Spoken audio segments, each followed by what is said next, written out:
Uma pergunta muito interessante. Quantos aqui já assistiram ou leram Os Miseráveis, de Victor Hugo? Gente, fico até emocionado já no começo do negócio. Miseráveis faz parte da nossa vida lá em casa. Cíntia, se você não gosta, eu quero pedir para você se retirar nesse momento. E eu não estou brincando. Não disso. Do Miseráveis fazer parte da nossa vida lá em casa. Tanto que a gente tem a tatuagem aqui no pulso. Eu e a Tuane fizemos quando a gente foi numa viagem. A gente falou, vamos fazer uma tatuagem. E todo mundo pergunta o que é essa tatuagem. Se foi o número da cela que eu fiquei. Não foi o número da cela. Não é o aniversário de ninguém, porque são só 5 números.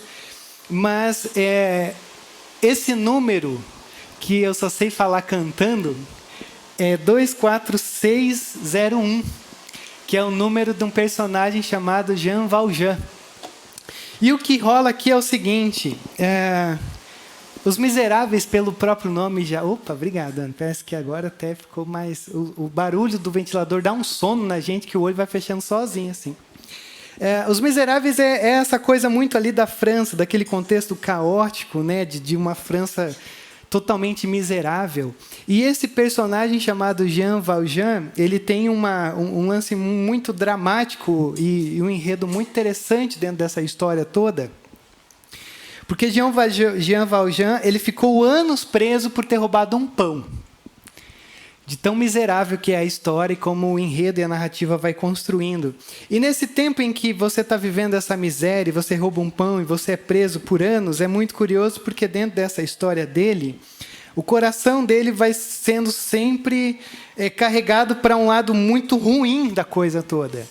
Pela injustiça, pela rejeição, ele se torna alguém completamente endurecido. E aí quando ele começa, e aí que começa a história, né, do filme, que perdi a conta de quantas vezes eu já assisti, embora tenha 3 horas de coisa. Aliás, eu me esqueço, tá? Desculpa, que quase ninguém gosta de musical, por isso que o número foi tão baixo aqui de adeptos aos Miseráveis. Lá em casa nós somos fascinados por musical e Miseráveis está no nosso top para mim no ano. Tanto que lá em São Paulo, quando teve o teatro, eu fui tantas vezes que foi muito maravilhoso. Assim. Se eu pudesse ir todo dia, eu ia, porque eu sou... Cara, eu tenho uma loucura, eu tenho um hiperfoco muito louco em Miseráveis. Tá? É só isso. E aí, dentro dessa história, dessa narrativa, é curioso, porque quando ele sai da prisão, né, depois de cumprir a sua pena, ele se encontra com um bispo. E esse bispo, ele acolhe, dá comida, oferece cama para ele dormir, um quarto e tal, o trata com dignidade. Só que durante a noite, o Jean Valjean, ele começa a reparar que tem ali algumas coisas muito preciosas, como talheres de prata e tal, e ele vai lá e pega dentro de um saco, ele começa a roubar todos os talheres do bispo, que o acolheu e o abraçou, e ele foge de noite.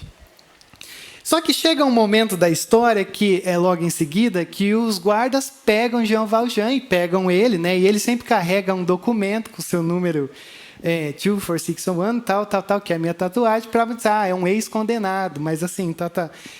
E aí eles pegam e dizem, cara, essa prata aqui não é tua, a gente sabe da tua história, você roubou o bispo.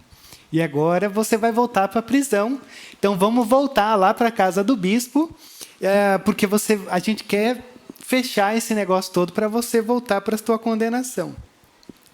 E aí é nesse momento em que eles chegam na casa do bispo, e essa geralmente é a parte que você odeia, que eles começam a cantar a história.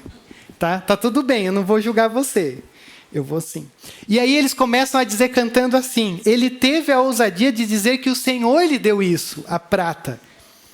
E o bispo, é verdade, eu estou quase cantando aqui. Só não vou porque é inglês, eu não faço ideia do que eles estão falando, só traduzindo. Mas, meu amigo, o Senhor saiu tão cedo, o bispo falando para ele. Certamente algo lhe escapou à memória. Esqueceu-se de que eu também lhe dei esses castiçais, além dos talheres de prata.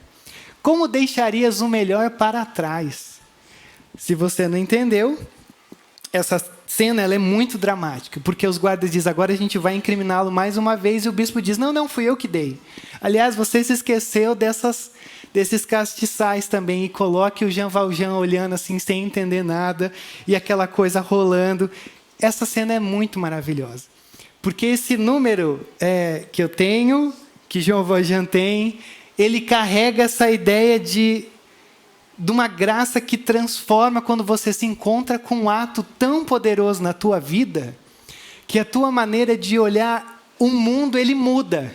E a tua maneira de enxergar quem você era se desfaz e você passa a enxergar algo que você é a partir desse ato heróico de demonstrar graça por alguém. E é maravilhoso, porque o erro está ali nessa cena, a culpa está ali, a tensão, a tragédia. E é maravilhoso porque Jean Valjean ele não é apenas poupado, ele se torna alvo do amor do bispo. E aí, nessa afeição, nessa demonstração de amor, é que ele olha para dentro de si e algo redefine totalmente a vida dele. Quando eu estava caminhando por João 19 e ouvindo no Spotify o soundtrack do Miseráveis, que todo dia eu tenho que ouvir, eu falei, cara, isso aqui é completamente cruz de Cristo.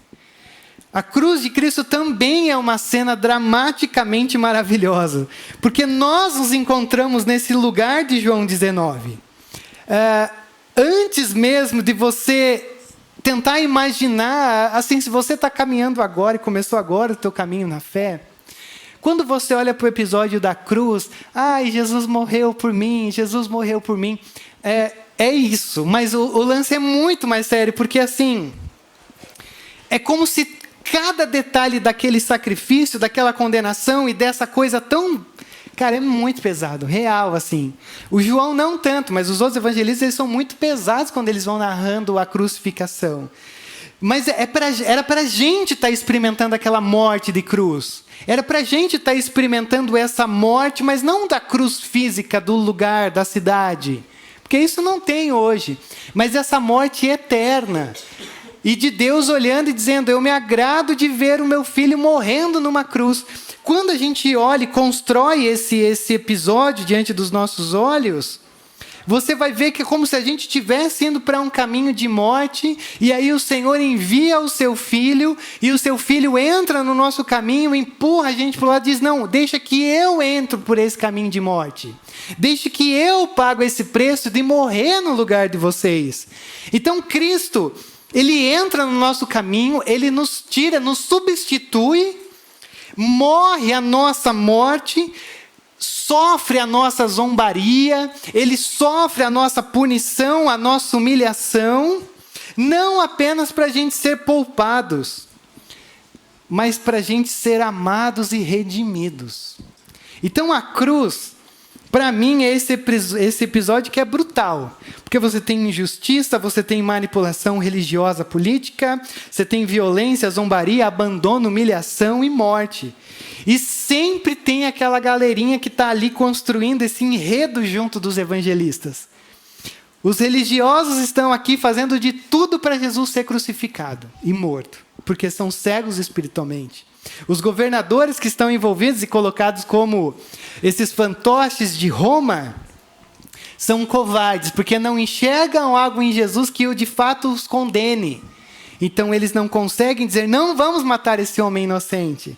Os soldados são cruéis. E a multidão completamente manipulável. Há uma semana atrás, todo mundo dizendo, ora, entrou o rei na cidade, joguem os ramos, preparem o caminho, porque o nosso Messias chegou. Hosana nas alturas, alguns dias depois, crucifique-o, crucifique-o. E a gente não olha para essas pessoas dizendo, meu Deus, que gente louca, que coisa absurda. Como eles teriam a capacidade de olhar para o próprio Cristo, com o enredo que Cristo construiu até aqui, abraçando e acolhendo o que precisava, descendo o chicote no religioso que só enche o saco. Mas cada uma dessas pessoas dentro dessa narrativa é um espelho do nosso coração. Cada um de nós ia estar em algum lugar ali. Eu ia estar talvez no povão. Manipulável. Ah não, ó, o que está acontecendo ali? Ah, está chegando um homem num jumentinho e todo mundo está achando que é o Messias. Eu ia pegar ali qualquer folha que tivesse na mão. Hosana nas alturas! E aí daqui a pouco, meu Deus, olha, está dizendo que é o Messias. Mas quem está sendo crucificado? É aquele doido lá. dizendo que era o Messias, agora está apanhando aí. Olha só que loucura. Como você imaginaria o Messias, o Filho de Deus, aquele que assumiria o trono de Davi, tomando tapa na cara de soldado romano? Ah, não, crucifique-o mesmo. É a gente. E todo esse enredo, essa narrativa mostra que o problema do nosso coração e o problema que nos atinge como existência, como vivência, como mundo, como tudo, não é superficial. É muito profundo. Por isso que a cruz, ela não é apenas um sofrimento. Ela é uma substituição. É alguém morrendo no nosso lugar. Porque a gente não teria a capacidade de passar pelo que ele passou. E o Senhor olha e diz, fiquem tranquilos, eu vou passar pelo aquilo que vocês passaram. E os textos bíblicos dizem que antes mesmo de haver toda a criação, a Trindade já estava conversando num lugar muito enigmático, dizendo, vamos fazer com que criemos o homem vai fazer bobagem, vai pecar, vai tudo se distorcer, vai tudo se desconfigurar. Mas lá na frente, vamos fazer com que o próprio Cristo venha, eles na Trindade, o Cristo venha e recomece todas as coisas. Antes da criação, o Pai, o Filho e o Espírito Santo já haviam criado esse plano maravilhoso. E o que é interessante dentro desse contexto é que algo que o Matt enfatizou semana passada, apesar de parecer assim, você começa a ter crise de ansiedade, apesar disso, em cada detalhe, o Senhor está no controle de todas essas cenas. Cada chicotada em Jesus, cada pregada. Em cada detalhe, em cada palavra, da menor que pudesse dizer, crucifica, o Senhor é soberano. Isso não é um acidente. Isso é o que Paulo chama do ápice da história.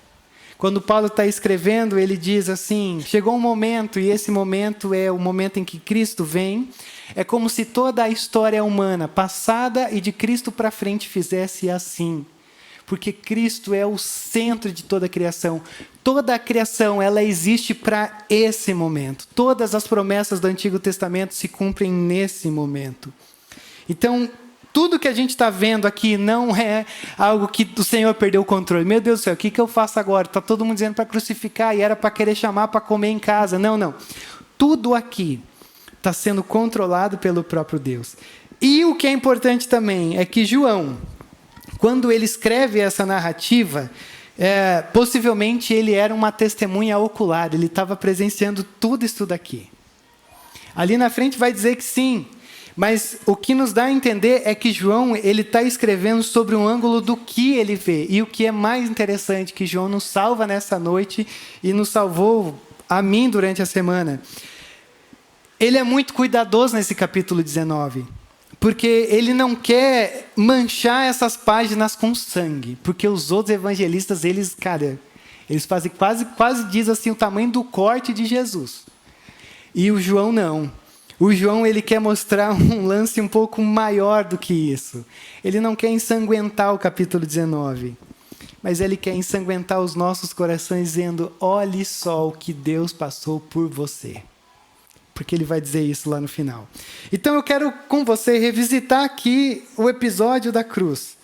E eu quero ver 3 coisas com você. E a primeira delas é a blasfêmia do rei. A blasfêmia do rei. Olha só, do verso 1 ao verso 15, o nosso capítulo começa dizendo assim. Então Pilatos mandou açoitar Jesus. Veja como assim, a gente às vezes vai lendo com muita naturalidade, dizendo, mandou Jesus açoitar ali, vai tomar uma chicotada. Não, como que a gente chega nesse ponto? Se você conhece um pouquinho da história de Jesus, cara, você sabe que Jesus não merecia estar nesse lugar. Não merecia estar nesse lugar de maneira alguma. Ele está nesse lugar exatamente porque houve quase uma rejeição completa. O povão, como eu já disse, é manipulado. Os discípulos, está todo mundo amedrontado com medo, trancado em casa ou olhando ali no meio da multidão. Eu fico imaginando Maria, que desde o nascimento de Jesus havia tido uma profecia dizendo, o teu filho ele vai nascer, mas sabe de uma coisa, ele vai sofrer profundamente. Eu fiquei imaginando sempre O coração de Maria olhando todos os eventos. Eu imagino Maria olhando, dizendo, chegou o grande dia em que o meu filho seria morto de uma maneira tão angustiante. Eu também fico imaginando, sabe quem? Não sei se você já fez essa pergunta, as pessoas que foram curadas por Jesus. Eu não tenho tese nenhuma. Eu ia falar que tem uma tese, não, eu não tenho. Porque não tem base nenhuma para você querer sustentar algo que não existe. Mas eu fico imaginando assim, as pessoas que foram curadas por Jesus e que demonstraram fé. Cadê elas aqui para dizer, não mate Jesus? Eu não sei onde elas estão. Mas eu sei que em algum lugar elas estão. Mas o que é muito curioso no meio desse enredo de que João deixa para a gente, é que essa rejeição ou esse abandono de Jesus, ele não é por ignorância. Ele é, na verdade, uma resposta do tipo de rei que Jesus é. E Jesus é o rei dos reis. E quando a gente pensa em Jesus, eu acho muito importante você ter isso em mente, é que por mais que a gente cante, exalte e confesse todas as coisas maravilhosas que a gente faz, mas sempre existe alguma coisa no nosso coração que Jesus confronta e que a gente não gosta. E aqui para mim o eco de muitas das coisas que estão aqui, dessa galera dizendo crucifica-o a todo momento, é porque de alguma maneira Jesus, por mais que ele fazia coisas tão maravilhosas, mas ele também colocava o dedo na ferida. Ele não era um curandeiro. Ele usava a cura para chamar a atenção para algo maior. E o que é muito interessante aqui é que quando o povo é questionado sobre Jesus, além do crucifica-o, chegou um momento que eles disseram assim, não temos um outro Senhor sobre nós do que César. Isso é muito sério. Porque por mais sincero, pleno, sadio, bonito que seja a nossa devoção, alguma coisa ainda crucifica Cristo na cruz. Porque alguma coisa ainda interfere entre nós e a nossa relação com Deus. Por mais que a gente diga, Senhor, muito obrigado pela cruz, mas ainda assim nós somos culpados de talvez ainda dar mais uma martelada no Cristo, que já não está mais na cruz, mas que os nossos pecados o colocam ainda na cruz. Porque algumas coisas ainda nos confrontam e nos faz mais uma vez dizer, crucifique-o. Porque a gente não consegue viver uma novidade de vida. E eu estou dizendo isso não para desanimar você, mas para dizer uma coisa muito importante. Nunca espere uma devoção tão plena do sacrifício de Jesus. Porque a gente não consegue mensurar o quão grande e profundo isso é. E eu digo isso para você talvez às vezes não sentir um peso que não é saudável. De você dizer, poxa, eu queria tanto responder melhor a crucificação. Não, talvez você não vá conseguir. Nenhum de nós vai conseguir enquanto nós estamos vivendo ainda nesse lugar. Ainda sendo moldados por Deus, ainda sendo restaurados por Deus. O que é importante aqui é que existe sangue o suficiente para nos purificar de todo pecado. E isso é fato. Por mais que você não consiga, mas não desista, porque não existe um momento em que você vai poder dizer assim, não, agora já esgotou o sangue de Cristo naquela cruz por mim, porque agora já não há perdão. Não, sempre há perdão. Sempre há uma maneira de recomeçar. Isso é importante. Agora, o que é um vacilo aqui é o Pilatos, porque o Pilatos, ele é esse mano que foi colocado ali para representar Roma. Há quem diga que ele era um cara que só estava nessa condição de poder porque ele era casado com alguém que era muito importante. Quase nada diferente do que a gente vê hoje. E aí ele está fazendo, na verdade, o Pilatos, ele sabe quem Jesus é, no sentido de, cara, você é um inocente, um pobre coitado. Tanto que quando ele faz o lance do Barrabás e de Cristo, eu tenho um ladrão aqui, um rebelde, alguém que talvez roubou vocês, e eu tenho esse Jesus. Quem vocês querem que eu liberte? É muito interessante, porque a multidão prefere que o ladrão fique solto do que o milagreiro continue fazendo um monte de maravilhas. Isso é um absurdo.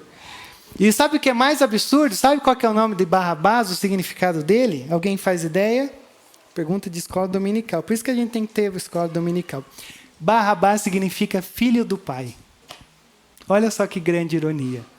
E o verdadeiro filho do pai está morrendo no lugar do filho do pai com P minúsculo. Então isso é muito interessante. O Pilatos ele está tentando soltar Jesus, mas não está dando certo. E aqui nesse momento o texto abre dizendo que Pilatos manda açoitar Jesus, porque talvez ele está dizendo assim, e é muito talvez essas coisas que a gente vai considerando. Cara, não precisa matar, mas se a gente arrebentar e açoitar Jesus até ele quase morrer, talvez o pessoal, o povo olhe para ele e diga, não, já teve o suficiente. Vamos voltar para casa e deixa. Mas ainda assim a coisa não está acontecendo como Pilatos esperaria. Ele começa a perder o controle conforme a gente for caminhando. Mas o que é muito dramático e o que é lamentável é que açoitar-se, ser açoitado, geralmente a vítima ela era amarrada numa posição curvada e uma coluna meio baixa no meio de um pátio. E quando você vai lendo sobre isso, é dramático pensar que os chicotes tinham tiras de couro e nas pontas geralmente tinha osso ou tinha metal. Para que quando fosse dada, não fosse só uma pancada de um chinelo, de uma cinta, de um negócio assim. Era para marcar, era para rasgar a carne. Então isso é muito sério. Porque o Pilatos, quando ele planeja ver isso, dizendo, não, talvez eles olhem para esse homem destruído aqui, todo ensanguentado, e digam, não, já foi o suficiente. Mas a multidão tem sede de sangue. Nós queremos que ele morra. E deixa eu colocar um negócio muito cuidadoso para você. Existe uma profecia lá em Isaías 53, verso 10 e verso 12, que o Senhor, próprio Deus, diz assim, ao Senhor agradou moê-lo. O Pilatos diz, talvez com sangue, essa multidão vá para casa. A multidão diz, nós queremos sangue. E o próprio Deus está dizendo, eu me agrado de ver o meu filho sendo açoitado. Isso é dramático. Então comece a ver o tamanho do amor de Deus de um episódio tão grotesco aos nossos olhos, aos nossos ouvidos como esse. E aí os soldados, verso 2, teceram uma coroa de espinhos e a puseram na cabeça dele. Vestiram-no com uma capa de púrpura e, chegando-se a ele, diziam, salve, rei dos judeus! E batiam-lhe no rosto. Reis usavam coroas, mas não coroas de tortura. Mas deixa eu dizer uma coisa para você. Lá em Gênesis capítulo 3, verso 17 e 18, quando o pecado entra no nosso mundo através de Adão e Eva, e essa desobediência que nos faz experimentá-la por toda a nossa vida, desde que nós nascemos, uma das coisas que o Senhor diz lá é, maldita é a terra por tua causa. E se você lembrar do texto, o Senhor vai dizer assim, e agora essa terra vai produzir o quê? Espinhos e cardos. Espinho é um sinal visível da queda. Espinho é uma marca da maldição. O espinho, ele evidencia um mundo quebrado. Então veja que Jesus não está apenas morrendo pelos efeitos do pecado, mas o Senhor Jesus Cristo, naquele sofrimento da cruz, está assumindo os símbolos da maldição sobre si mesmo, numa cruz. A maldição estava sobre a cabeça de Cristo, num formato de coroa, dizendo, eu tenho autoridade como rei. Mas é uma autoridade que nesse momento estou pagando o preço da maldição que estava sobre toda a criação. O rei é coroado com aquilo que amaldiçoou a criação. Olha que grande ironia. O rei é amaldiçoado com uma coroa que havia amaldiçoado a criação. Não é à toa que Deuteronômio 21, 22 e 23 diz, maldito é aquele que é pendurado no madeiro. Não é à toa que Gálatas 3,13, Paulo vai dizer, Cristo nos resgatou da maldição da lei, fazendo-se maldição por nós. Porque está escrito, maldito é todo aquele que for pendurado no madeiro. Então a coroa de espinhos não é só uma coroa de espinhos que dói. É um símbolo do Senhor dizendo, eu estou me fazendo maldito por vocês. A capa de púrpura tingida com essa cor que dá uma impressão de ser algo bem bonito. E é muito interessante, porque grande parte dos comentaristas, eles dizem que essa capa aqui, ela era muito real, no sentido real de realeza. Então não era uma coisa assim, qualquer coisa. Não era não vou dar exemplos tontos que eu dou, porque é um assunto que está muito tenso. Era um negócio serão, assim, era a capa de rei, tanto que depois os soldados começam a brigar para dizer quem vai ficar com essa túnica. E essa túnica, ela é de verdade, para um rei de verdade, mas ali está sendo construída uma encenação de uma realeza que vai ser zombada. E o que é interessante é que eles vestem Jesus dessa capa de púrpura, e eles dizem, salve rei dos judeus. Eles estão zombando e dizendo uma verdade. Eles estão blasfemando, mas o que eles dizem é verdade. E o que é interessante é que Jesus é o único rei que recebe suas vestes reais no caminho da humilhação. Porque não é quando o Senhor Jesus recebe as suas vestes reais, dizendo assim, ó, Jesus, então agora você vai ser o sumo sacerdote, o Messias do templo, ó, receba essa túnica. Ele é vestido num caminho de humilhação. Isso é muito poderoso para a nossa vida, porque o nosso cristianismo, por mais que às vezes a gente viva uma vida tão boa, de confessar de uma maneira tão bonita, mas se o nosso rei veste uma túnica de rei na humilhação, quem somos nós para tentar ter uma vida que seja tão satisfeita e gloriosa e pomposa, de tanta beleza, de tanta coisa maravilhosa? Não é à toa que quando Apocalipse lida com essa tensão, ele sempre contrasta João lá em Apocalipse, dizendo assim, ó, os filhos de Deus vão vivendo de uma maneira tão miserável, mas estão indo para o reino dos céus. Enquanto que aqueles que são do caminho, ou estão de mão dadas com o mal, eles estão vestindo uma roupa tão luxuosa, mas eles estão indo para o caminho da condenação eterna. É quase como se João estivesse dizendo assim, é muito curioso que o crente verdadeiro, ele vai para o céu parecendo que está vivendo o inferno. E o condenado ao inferno, ele vai para o inferno parecendo que está vivendo o caminho do céu. E aqui é muito interessante, porque esse rei está sendo vestido, e eles dizem, salve rei dos judeus, e lhe batem o rosto. É afronta, é zombaria, é blasfêmia e é violência. Você jamais bateria no rosto de um rei, mas esse é o rei. Verso 4, mais uma vez, Pilatos saiu e disse aos judeus, vejam, eu estou trazendo a vocês para que saibam que não acho nele motivo algum de condenação. Quando Jesus veio para fora, usando a coroa de espinhos e a capa de púrpura, disse-lhe Pilatos, eis o homem. Somando os evangelhos, é quase como se fosse a 5ª ou 6ª vez que Pilatos está fazendo de tudo para libertar Jesus, de alguma maneira. Mas o que é interessante é que quando Pilatos diz, eis o homem, isso aqui tem uma pegada. Porque o que Pilatos está dizendo é, contemplem esse homem. Zombando ou não, ninguém sabe. O que Pilatos está fazendo é chamando cada um de nós para imaginar essa cena e contemplar tamanha salvação. Mas Pilatos não fazia ideia do que estava dizendo. Mas para mim, é como se o próprio Deus estivesse usando a boca de Pilatos para dizer, ó, seja o que você estiver dizendo, contemplem o meu filho, olhe o estado do meu filho, todo arrebentado depois de açoitado, com uma coroa, com uma roupa de rei, com o rosto marcado pelos tapas do rei, detonado, emocional, porque eu fico imaginando o fato de salve rei dos judeus de zombaria. Você já foi zombado por algo que você é? Imagine Jesus, o Filho de Deus, não o rei só dos judeus, mas de todo o universo, sendo zombado e blasfemado.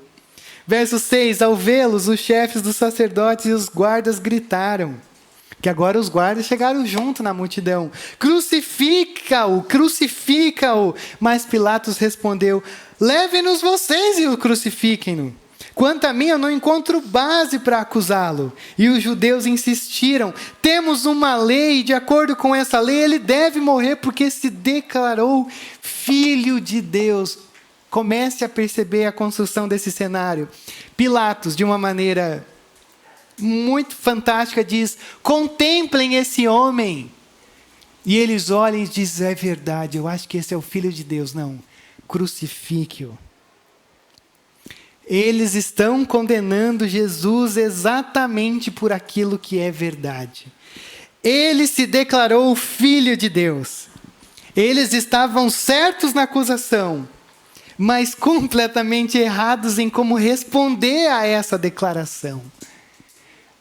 Esse é o Filho de Deus. Tá legal, mas crucifique, mate porque ele é um louco.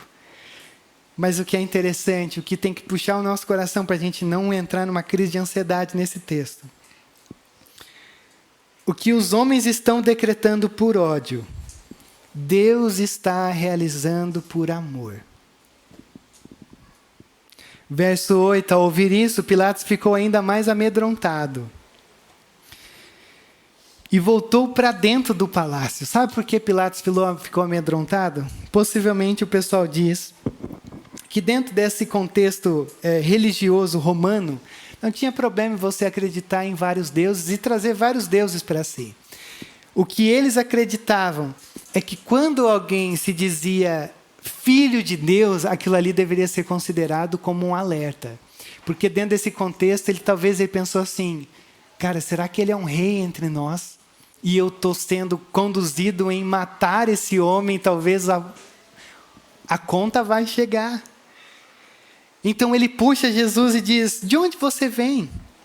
Mas Jesus não responde nada. Por quê? Porque como uma ovelha muda perante seus tosqueadores, assim ele não abriu a sua boca. Você se nega a falar comigo, disse Pilatos. Não sabe que eu tenho autoridade para libertá-lo e crucificá-lo? E aí Jesus então responde: não terias nenhuma autoridade sobre mim se esta não te fosse dada de cima. Por isso, aquele que me entregou a ti é culpado de um pecado maior. Daí em diante, Pilatos procurou libertar Jesus, porque ele já estava desesperado, dizendo: cara, vou me lascar. Mas os judeus gritavam: se deixares esse homem livre, não és amigo de César. Já que o Pilatos já não estava tão bem na fita com César, se alguém dali dissesse: cara, esse Pilatos aí, César, não tá legal. E aí então ele diz: se deixares esse homem livre, não é amigos de César. Quem se diz rei, opõe-se a César. Por quê? Porque o sistema religioso, ele é embaçado, velho. O sistema religioso, ele é embaçado. Porque eles estão tentando condenar Jesus pela lei. A lei que apontava para Cristo, eles estão tentando condenar Jesus. Quando eles começam a perceber que eles não vão ser bem-sucedidos só usando a lei, porque para um romano a lei judaica, o que eles estão fazendo? Apelando por um argumento político. Não, mas ele está dizendo que é filho de Deus. E só César é filho de Deus. Então, assim, não quero colocar nada na tua cabeça, Pilatos, mas se você deixar ele livre, então você está compartilhando com essa coisa. E esse é o que o sistema religioso faz. Quando ele está cego, ele usa a política, ele usa o que for preciso para tentar sustentar a sua mentira e torná-la em verdade. Ao ouvir isso, verso 13, Pilatos trouxe Jesus para fora e sentou-se na cadeira de juiz, num lugar conhecido como pavimento de pedra, que em aramaico é Gábata. E era o dia da preparação da semana da Páscoa, por volta do meio-dia. Eis o rei de vocês, disse Pilatos aos judeus. Mas eles gritaram: mata, mata, crucifica-o. Devo crucificar o rei de vocês? Perguntou Pilatos. Não temos rei, senão César, responderam os chefes dos sacerdotes. Cara, isso aqui é assustador. É uma história real, com gente real, com eventos reais. Essa é a blasfêmia do rei, do 1 ao 15. Em todos os momentos você vai ver Cristo sendo blasfemado. Em todos os momentos você vai vendo a glória de Cristo sendo reduzida a nada.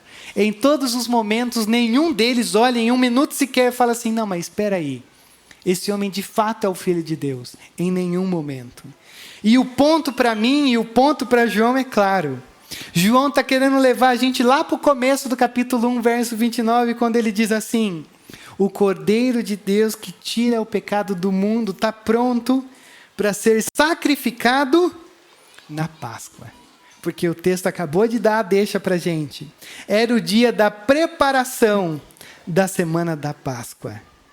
Então, cada vírgula, tudo é blasfemado. Tudo tem um ponto de mostrar, ele vai morrer. Ninguém vai conseguir salvar ele do que ele tem que fazer. Ele vai morrer. E ele vai morrer sozinho numa cruz. Por isso que se a primeira coisa é essa blasfêmia do rei, agora eu quero que você veja a cruz do rei. Olha o verso 16. Finalmente Pilatos o entregou a eles para ser crucificado. Os historiadores dizem que a crucificação, esse lance que a gente conhece, ele foi inventado pelos persas, foi importado ao Mediterrâneo ali pelos cartaginenses e que depois foi aprimorado pelos romanos. A galera diz isso. Mas o que é importante para a gente é perceber que a crucificação, eu acho, na minha modesta opinião, que é baseada em basicamente nada, só no que eu acho, esse é o pior tipo de morte. Porque a crucificação, ela combina uma agonia física com vergonha. Porque você está estendido entre o céu, entre a terra, exposto, a tua morte se torna exposta. E a gente vai ver a construção disso, como vai se tornando cada vez pior essa contemplação que João vai dizendo. Porque ele continua dizendo assim: então os soldados encarregaram-se de Jesus. Olha só que coisa humilhante. Quem está sendo encarregado por Jesus não é o César, não é soldado. Os encarregados vergonhosos que vão conduzir Jesus até o rei, até a morte. Soldados encarregaram-se de Jesus, levando a sua própria cruz. Ele saiu para o lugar chamado Caveira, que em aramaico é chamado Gólgota. Quando você procura no Google esse negócio, não sei se é alucinação da galera ou se é verdade, mas era um lugar, parecia a cabeça de uma caveira, assim, porque hoje em dia você não consegue ter certeza de nada. Mas faz um certo sentido. Mas o que é interessante aqui, primeiro é esse instrumento vergonhoso do Rei Jesus. Carregar a cruz como um criminoso. E o carregar a cruz é um caminho só de ida, não é um caminho de volta. Você carrega aquilo o instrumento que você vai morrer. Você não volta com a cruz. Tanto que quando Jesus vira para uma multidão que estava todo mundo empolgado, e ele diz assim: vocês estão me seguindo, mas se você quer realmente ser um seguidor, pegue a sua cruz e me siga.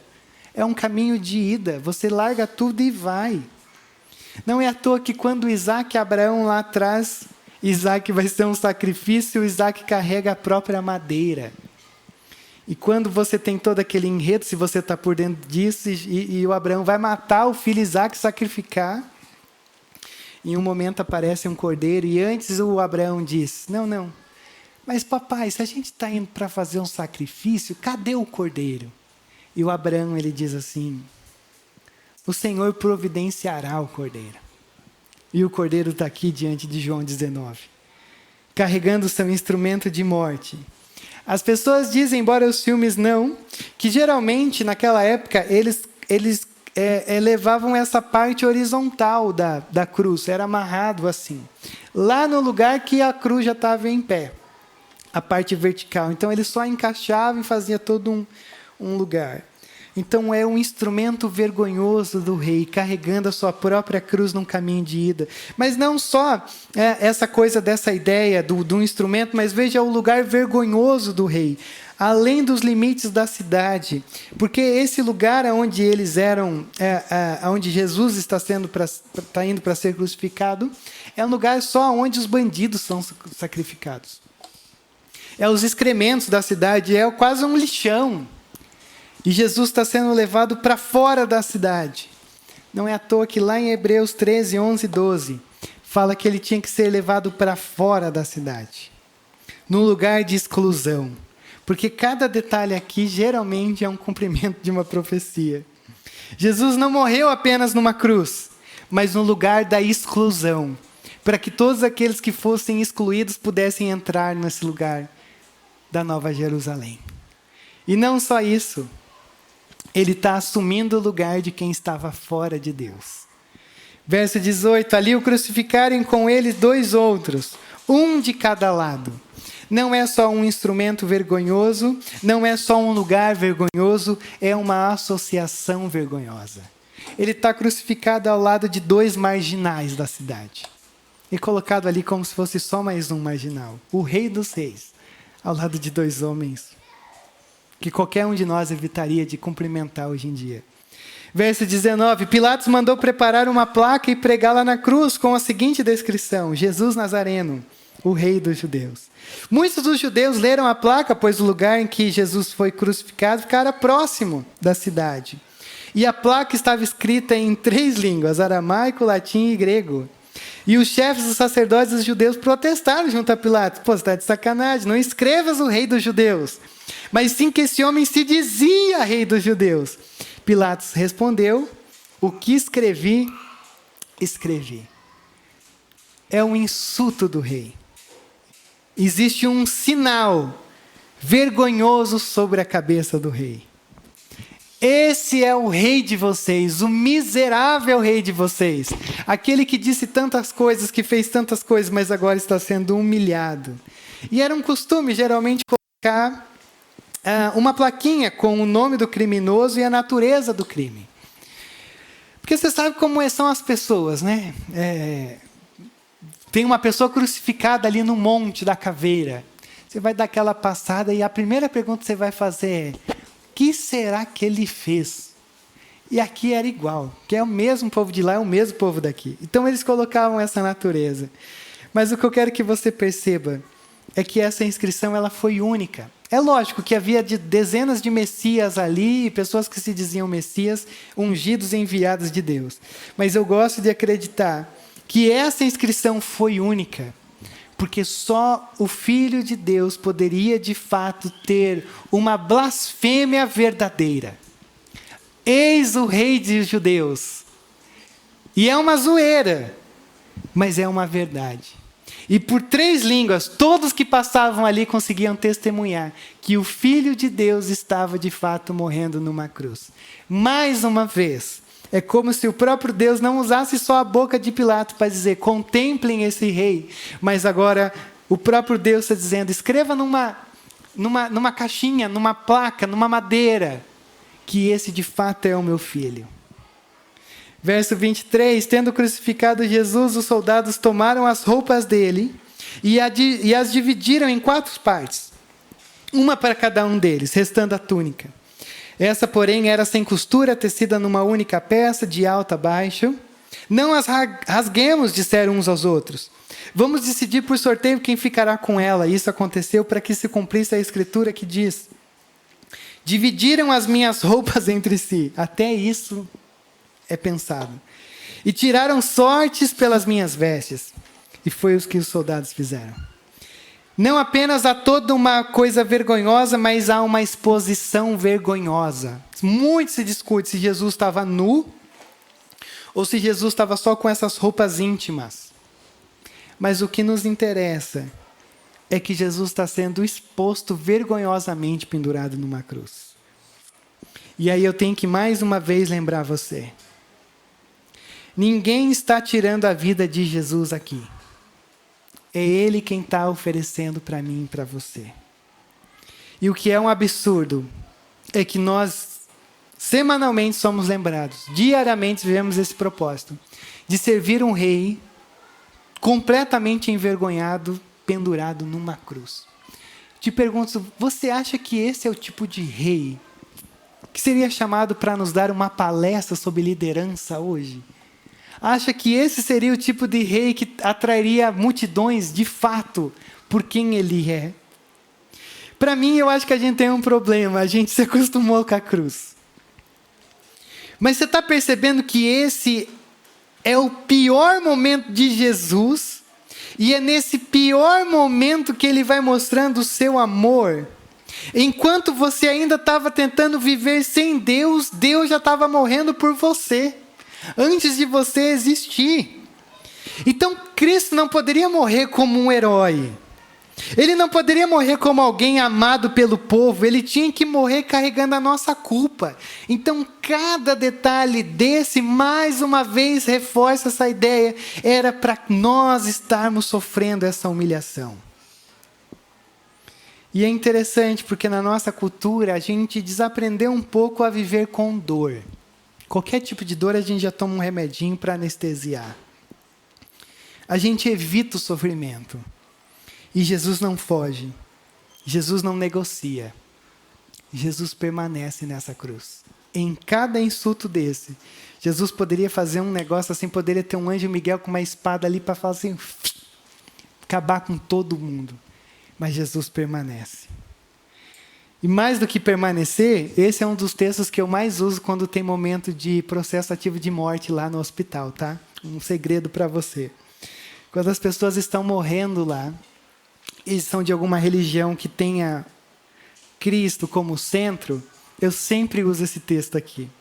Perto da cruz de Jesus estavam sua mãe e a irmã dela, Maria, mulher de Clopas, e Maria Madalena. Quando Jesus viu sua mãe ali, e perto dela, o discípulo a quem ele amava, disse à sua mãe, aí está o seu filho. E ao discípulo, aí está a sua mãe. Daquela hora em diante, o discípulo a levou para casa. Eu uso muito esse texto, porque mesmo num ambiente de tamanha... Cara, é horrível você ver alguém falecer. Não sei se você já teve essa experiência, mas é horrível, é estranho. É um sentimento de não ter sentimento, você não consegue pensar, eu estou falando de gente terceira. Mas você consegue perceber que mesmo nessa aflição, Jesus na cruz ainda consegue olhar e ter compaixão. Gente, Jesus não está fingindo que está sofrendo. Jesus está experimentando essa morte, esse sofrimento real. E até mesmo na cruz ele vê. Olha a brecha para os encontros das mulheres de sábado de manhã.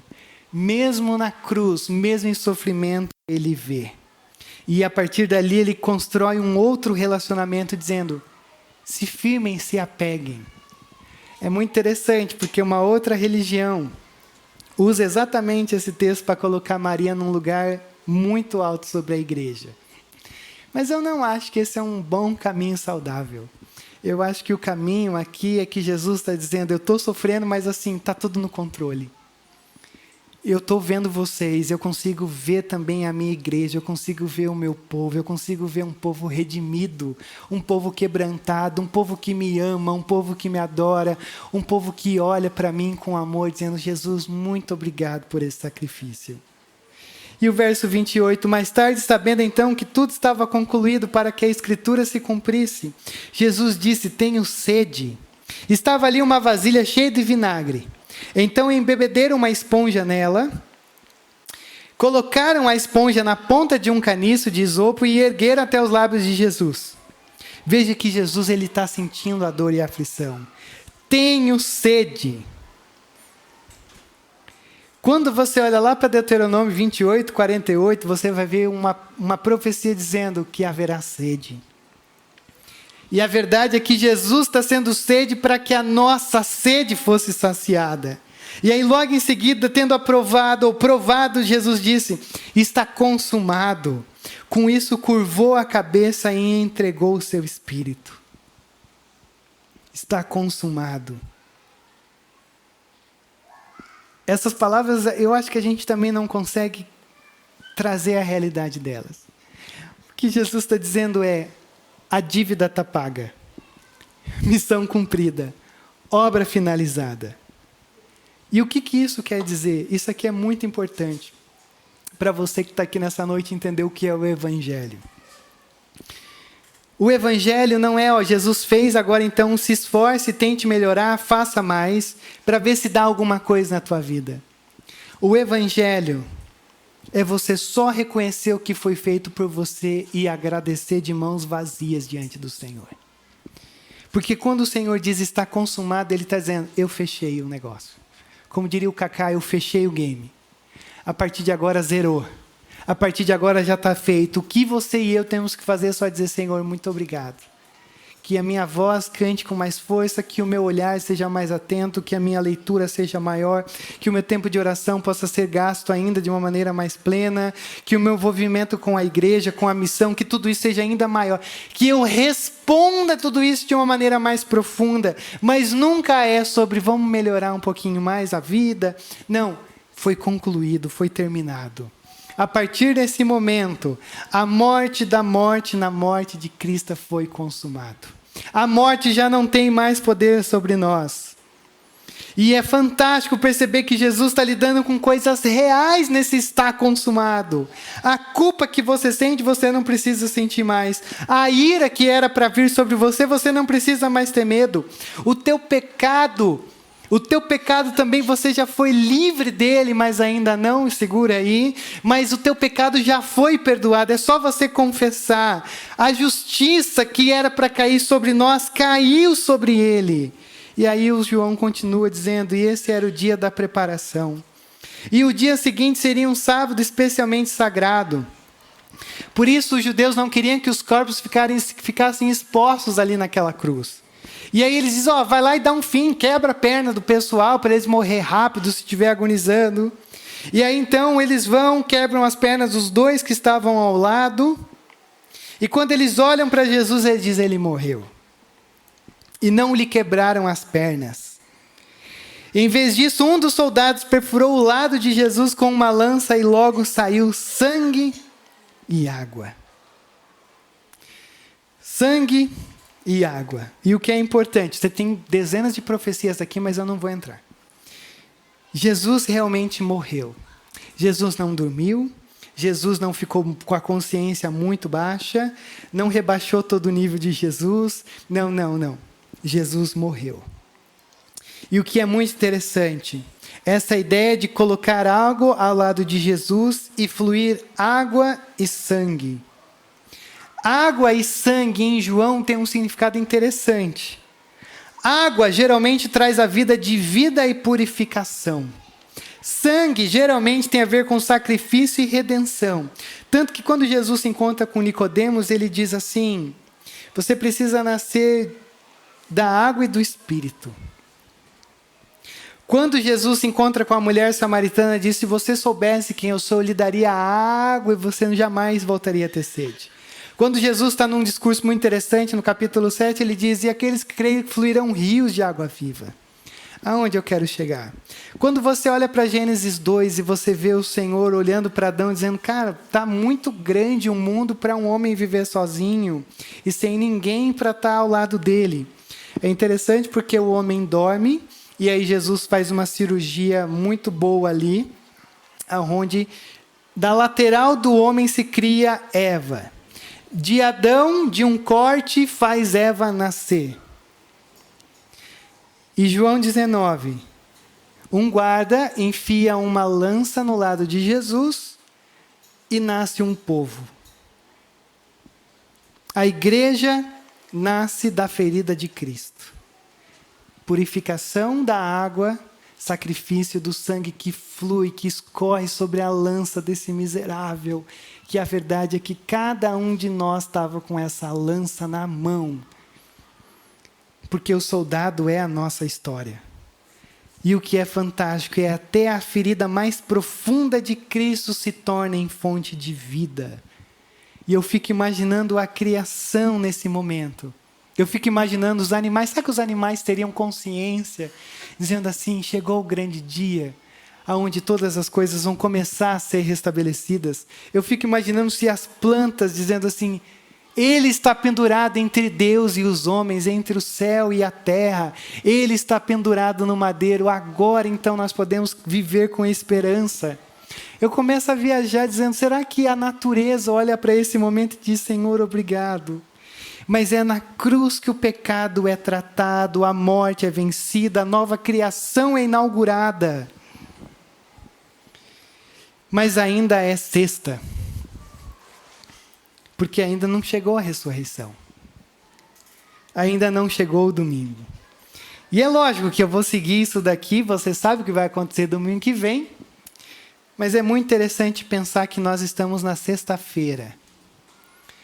E eu queria compartilhar e eu queria dizer para você que por mais que a sexta-feira às vezes enche o nosso óleo, oh meu Deus, encha o nosso olhar e o nosso coração e a gente vai ficando... Eu me lembro que uma vez eu preguei nesse texto lá em São Paulo e eu me lembro que a Tuane saiu porque ela passou mal. Eu espero que ninguém esteja passando mal aqui. Mas por mais que isso seja muito impactante, é muito interessante. A gente não é convidado para viver na sexta. Não é a sexta que tem que controlar o teu coração, mas é a esperança do domingo da ressurreição. Por isso, se você está aqui hoje, em nome de Jesus, não falte na domingo que vem, senão você vai conhecer só metade da história. Você vai sair daqui traumatizado. A boa notícia vai chegar lá no domingo que vem, porque a última coisa que eu quero ver com você não é só a blasfêmia, não é só o sofrimento, mas é o sepulcro do rei. Olha o tipo de rei que nós temos e como ele termina a nossa história hoje.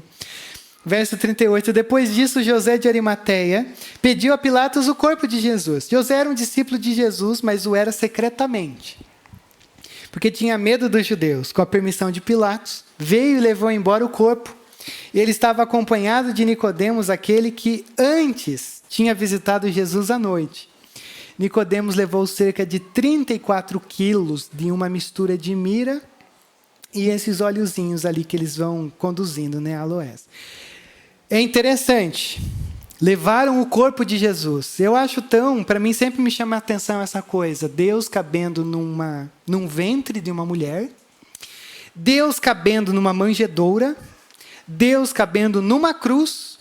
E agora, de certa forma contextualizada, Deus cabendo numa urna fúnebre. Mas esse é o tipo de Deus que a gente tem nesse momento. E agora os discípulos que eram secretos aparecem. Fico me perguntando o que esses homens olharam e como eles olharam conduzindo o corpo de Jesus. Será que eles tiveram remorso? Poxa vida, a gente sempre teve medo, né, mano, dos judeus. Devia ter mandado todo mundo se lascar e ter assumido um compromisso com Jesus. Mas eles ainda estavam na sexta. Verso 40. Tomando o corpo de Jesus, os dois o envolveram em faixas de linho, juntamente com as especiarias, de acordo com os costumes judaicos de sepultamento. No lugar onde Jesus foi crucificado havia um jardim, no jardim um sepulcro novo, onde ninguém jamais fora colocado. Por ser o dia da preparação para os judeus, e visto que o sepulcro ficava perto, colocaram Jesus ali. Preparando o corpinho de Jesus, todo dilacerado, todo arrebentado. E eu fico imaginando o impacto dessa cena para esses dois homens. Mas é interessante, como o texto termina dizendo que talvez nunca seja tarde para a gente se voltar a Deus. Ainda que a gente vai vivendo no secreto, e bem secreto com Deus, mas veja como esses dois homens agora eles são explícitos. Eles confessam Jesus. Não tem mais problema sermos associados a Ele. Porque a cruz tem um poder de nos trazer de volta. A cruz tem um poder de nos aproximar da luz. E aqui ele também é ungido como um rei. Mas o que é um pouco assustador é que o texto termina dizendo isso. O levaram ao sepulcro e colocaram Jesus ali. E o texto termina assim. Bem sexta-feira. O texto termina com um túmulo. O Salmo 88, que eu li lá no começo, é o único salmo de toda a Bíblia que termina com trevas. Termina com abismo. Parece que termina com más notícias. Veja o seu rei, veja o nosso rei, num sepulcro. E o Barrabás, livre, leve e solto, vivendo como se nunca houvesse culpa. O culpado, livre. O inocente, morto brutalmente. Porque talvez essa seja a nossa realidade. O culpado, livre. O inocente, sepultado. A verdade é que Barrabás é uma referência a cada um de nós, a partir dessa ótica da morte de Cristo. Os culpados, livres. O inocente, morto. Por isso que a cruz é esse lugar onde Deus nos fala a verdade sobre quem somos. E a verdade de quem somos que aqui aparece é que nós somos mais pecadores do que imaginamos e ao mesmo tempo, paradoxalmente, falei errado, mas está tudo bem, mais amados do que jamais imaginamos imaginar. A cruz não é apenas o lugar onde Jesus morreu. É o lugar onde Deus transformou a pior notícia da história na melhor notícia da história. A cruz parece derrota, mas é vitória. Parece fraqueza, mas é poder. Parece tragédia, mas é redenção. Por isso que a cruz é o lugar mais violento da história, mas ao mesmo tempo mais amoroso. Porque foi ali, exatamente ali, que Deus não só está lidando com o nosso pecado, mas Ele está lidando com cada um de nós. E talvez nesse momento você está ouvindo a minha voz e você acha que talvez você passou do ponto na tua vida. Mas a graça de Deus, ela começa exatamente onde você pensa que terminou. Porque o Salmo 88 termina com abismo. O texto termina com sepulcro. Mas é porque o Salmo 88 ainda não havia compreendido o que é Cristo. E o sepulcro ainda não havia entendido que ele pode ser aberto de dentro para fora. E nunca na história humana alguém conseguiu se auto-ressuscitar. Mas logo, logo esse sepulcro vai aprender uma lição muito preciosa. Nem as leis da física conseguem compreender o poder do nosso Deus. E aí um homem culpado que recebe uma graça escandalosa tem a sua vida transformada. Jean Valjean. Ele é absolvido porque alguém foi lá e disse, não, está tudo bem. Você esqueceu alguns castiçais de prata. Vá em paz. E o nosso Deus olha para a gente e diz, não paguei um preço de dinheiro. Não foi sacrifícios de animais. Foi o meu próprio filho pagando com o seu próprio sangue para que vocês tivessem a remissão, a redenção da vida de vocês. E aí, como um bom fã de Miseráveis, como alguns de vocês, tem uma música lá que a gente vai cantar daqui a pouco, estou brincando, já assustaram. Mas eu quero que vocês ouça por gentileza, porque eu não consigo parar. E essa música diz assim, é uma conversa, uma autoconversa do Jean Valjean com ele mesmo, com esse ato do bispo. E ele diz assim, mas lembre-se disso, meu irmão, veja nisso um plano maior. Você deve usar essa preciosa prata para se tornar um homem honesto. Pelo testemunho dos mártires, pela paixão e pelo sangue, Deus o ressuscitou das trevas. Eu salvei a sua alma para Deus. O que eu fiz? Meu Deus, o que eu fiz? Eu me tornei um ladrão na noite. Me tornei um cão fugitivo. Caí tão baixo e a hora é tão tardia que nada resta além do grito do meu ódio. Os gritos na escuridão que ninguém ouve aqui onde estou na virada dos anos. Se há um outro caminho a seguir, eu o perdi há 20 longos anos. Minha vida foi uma guerra que jamais poderia ser vencida. Me deram um número e assassinaram o Valjean. Quando me acorrentaram, me deixaram para morrer, apenas por roubar um pedaço de pão. Mas por que permitir que esse homem tocasse a minha alma e me ensinasse o amor? Ele me tratou como qualquer outro, confiou em mim. Me chamou de irmão. Minha vida ele reivindica para Deus. Tais coisas podem ser, pois eu passei a odiar o mundo, e esse mundo que sempre me odiou, olho por olho, transforme o seu coração em pedra. É para isso que vivi. É tudo que conheci. Uma palavra dele e eu estaria de volta sob o chicote no tormento. Em vez disso, ele me oferece a liberdade.